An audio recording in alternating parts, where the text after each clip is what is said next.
We've heard a lot about your name being called out. Moses Itauma has mentioned your name recently. What's next for Joe Parker? Obviously, you're coming off a lot of momentum. You've made your run here in Riyadh season. What's next for you? I've been training since April in New Zealand with George Walker. As soon as we lock in the fight, I want to be hitting over to Ireland to train Andy Lee and George Walker together. So there's nothing in the works yet. We're just waiting patiently. I'll fight anyone. I think Moses Itauma did. There's something about Moses Itauma, but there's no real point for me going down and fighting Moses. What's the benefits? I'd rather fight someone like Zhang wants a rematch. There's Martin McCauley. There's who else? RJ Carbayel. There's Usyk. Well, all those guys are quite busy, but anyone in the top 5 or top 10. Okay, there is Joseph Parker giving his take on Moses Itauma. You know, he doesn't want to go down to fight Moses Itauma. He wants to fight someone in the top 10, you know, and it holds no value to him fighting someone like Moses Itauma.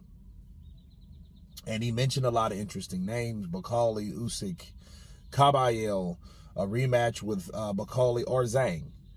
And let me counterpunch. If Parker wants to fight someone in the top 10, that is Moses Itauma. You know, to be fair, though, Joseph Parker doesn't need Moses Itauma. Moses Itauma would need Joseph Parker.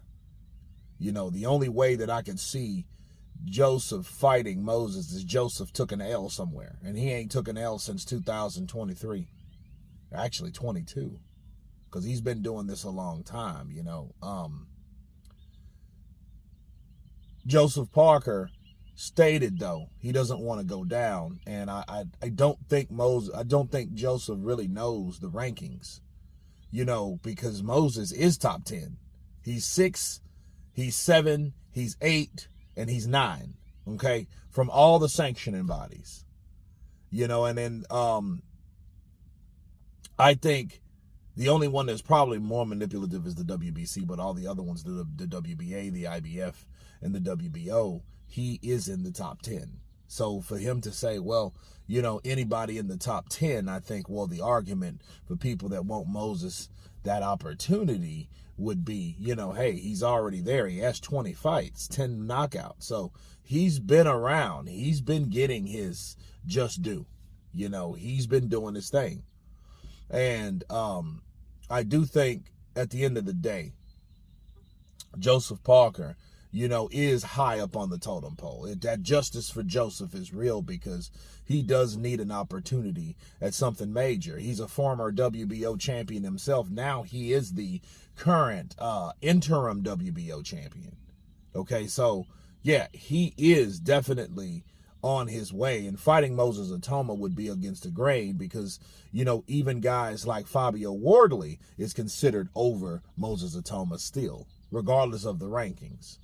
You know, because Fabio Wardley would get his shot. Then I think maybe later on in the year, Moses could or should be granted a shot at some type of title, you know, but it's going to take a lot of other fights to happen first that haven't happened before I feel those fights should happen, you know. And push come to shove, though, Joseph Parker, he shouldn't say I'll fight anybody, but then say, hey, Moses Itauma, you know, I don't want, you know, he holds no benefit for me. You know, just say you want to fight for a title, and I think that's only fair.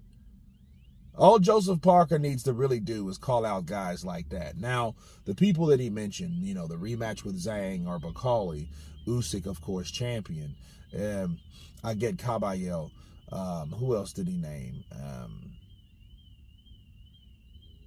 I get Carbayel, which would be a firefight. And I do think, though, him calling out Usyk, Carbayel, McCauley, and Zhang, I think all those fights would still be difficult because I don't think Zhang punches any less harder than the last time he got in the ring with him, for one.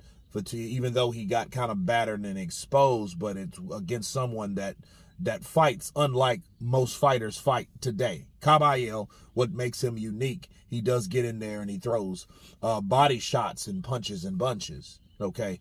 So he could look and view that fight easier because maybe Zhang's a little compromised.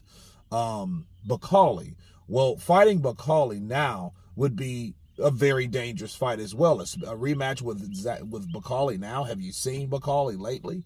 Martin McCauley looks like he's shredded half of his self.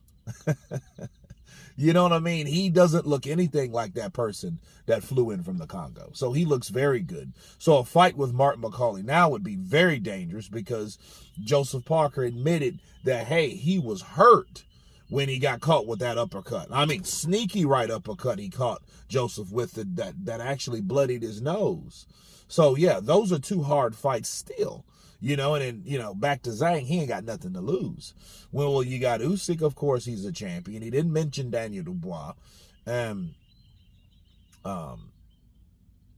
someone else, though. I still want to see the Dubois fight because it was scheduled to fight that just never happened. You know, but I think Joseph Parker should only focus on certain fighters. There's nothing set in stone, but to say, hey, I want someone in the top 10 contradicts everything because Moses is indeed, needless to say, is in the top 10. You know, that's my only issue with the counterpunch I'm providing you guys with this morning. But you guys tell me what you think about Joseph Parker that don't see the value in fighting Moses Itauma. He's too far down the totem pole. Of course, please subscribe. And you guys been Counterpunch. Peace.